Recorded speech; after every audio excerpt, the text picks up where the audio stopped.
আর যদি ওকে ছাড়া বাবা হতো তো বিয়ে করতেই হয় তাহলে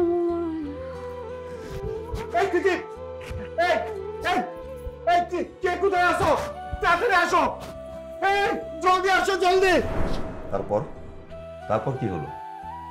তারপরে কি বিয়ে হয় নাই? না, তারপরে আমার তিথিকে আমি হসপিটালে নিয়ে গেলাম। তিথি শারীরিকভাবে সুস্থ হলেও মানসিকভাবে ভীষণ অসুস্থ হয়ে পড়ল। ডক্টর সাজেস্ট করলো যে ওকে মেন্টাল হসপিটালে নিয়ে যেতে। তারপরে আমার তিথি মেন্টাল হসপিটালে প্রায় 5.5 বছর ছিল। বাবা, আমাকে তুমি ক্ষমা করে দিও। আসসালামু আলাইকুম।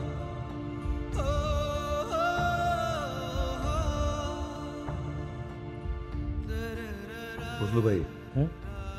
তিথির কি হয়েছে? বুঝলো ভাই, তোর এটা অফিস একটু কন্ট্রোল কর। বুঝলো ভাই, আমি তিথির কাছে যাই, তুমি অফিসে থাকো, আমি তিথির কাছে যাওয়া লাগবে আমার। আচ্ছা আচ্ছা আচ্ছা আমার যাওয়া লাগবে না।